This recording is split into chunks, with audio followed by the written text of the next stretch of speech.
দর্শক, এই মুহূর্তে রয়েছি কক্সবাজারের যে পাটোয়াটেক পাথরের রানীর যে বীচটি রয়েছে এবং পাথরের রানী খ্যাত যে বীচ, সেই বীচে রয়েছি।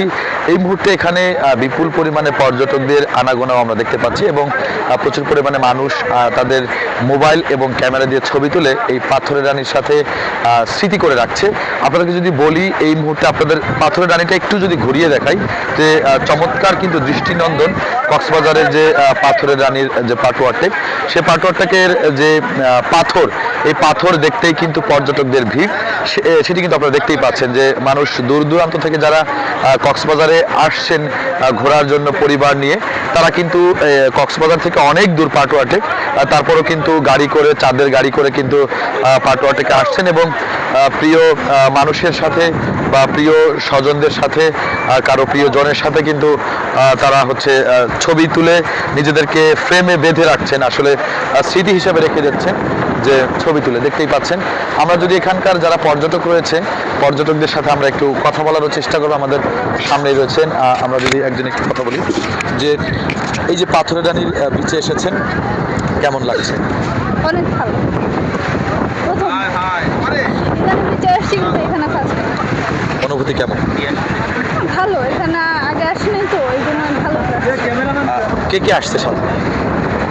আমরা অ্যাকচুয়ালি ফার্মাসি ফ্যামিলি থেকে আসছি। ওটা একটা ফার্মাসিউটিক্যাল কোম্পানি, সেখান থেকে আমরা ফুল ফ্যামিলি, তারপর স্টাফ মেম্বার যারা আছে, সবাই মিলে আসছি। Thank you. জি, শুনলেন যে যারা এখানে এসেছে পরিবার নিয়ে বা বিভিন্ন পিকনিক, এখন কিন্তু পিকনিকের সিজন, সব কিছু মিলিয়ে কিন্তু বেশ এনজয় করছে পাথরের রানীটাকে। আমরা আর একজনের সাথে যদি একটু কথা বলি যে এই যে পাথরের রানীতে এসেছেন, পাটোয়ারটাকে কেমন লাগছে? ধন্যবাদ। পাথরের রানী পাটোয়ারটেক, এটা অন্যান্য বীচ থেকে অনেক সুন্দর, পরিষ্কার এবং ভালো লাগছে, অনেক সুন্দর। আমি আমার ফ্যামিলি নিয়ে আসছি, অনেক উপভোগ করছি, ভালো লাগছে। জি, আপনাদেরকে আমরা দেখানোর চেষ্টা করছি যে সাগরের যে পানির যে ঢেউ, সেই ঢেউয়ের সাথে কিন্তু পাথরের যে সম্পর্ক এবং পানি এসে লাগছে পাথরে, দেখতেই পাচ্ছেন। এবং প্রিয়জনদের সাথে মানুষজন ছবি তুলছেন এবং অনেকেই ক্যামেরা নিয়ে এসেছেন এবং ফোনে ছবি তুলছে। এখানে যারা ছবি তোলার মানুষ রয়েছে, তারাও কিন্তু ছবি তুলে দিচ্ছে।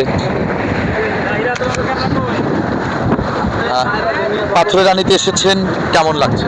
খুব ভালো লাগে। অনুভূতি? এই যে বলার মতো না, প্রকাশ করার মতো না। জি, শুনছেন যে আসলে যারা পর্যটকরা এসেছে, তাদের যে অনুভূতি এবং যে পাটোয়ার থেকে এসে পাথরের রানীর সাথে ছবি তোলা, ফটো তোলা, আমরা আপনাদেরকে ঘুরিয়ে ঘুরিয়ে দেখানোর চেষ্টা করছি যে পাথরের রানী বা পাথরের রানীর সাথে মানুষ যারা ছবি তুলছে। কেমন লাগছে তোমার কাছে এখানে এসে? খুবই ভালো লাগছে আমার, মানে খুব আনন্দ হচ্ছে, মানে কি বোঝাই আমি, আমার ফিলিংসটা আমি বলতে পারছি না। এই যে এখানে আমরা রিফ্রেশ হচ্ছি, আমার খুবই ভালো লাগছে। জি, আপনাদেরকে দেখানোর চেষ্টা করছি কিন্তু পাথরের রানীটা, যে যদি বলি যে দাঁড়িয়ে এবং বেশ কিছু চিত্র আপনাদেরকে দেখালাম কক্সবাজারের যে পাটোয়াটেক পাথরের রানী নামে পরিচিত সেই জায়গায়। এবং এখানে কিন্তু যেহেতু এখন পর্যটকদের সিজন, সেই ক্ষেত্রে কিন্তু দূর দূরান্ত থেকে মানুষ এসেছে কক্সবাজারে। এই ছিল এখানকার সর্বশেষ। শুভ খান, বাংলা ভিশন, কক্সবাজার।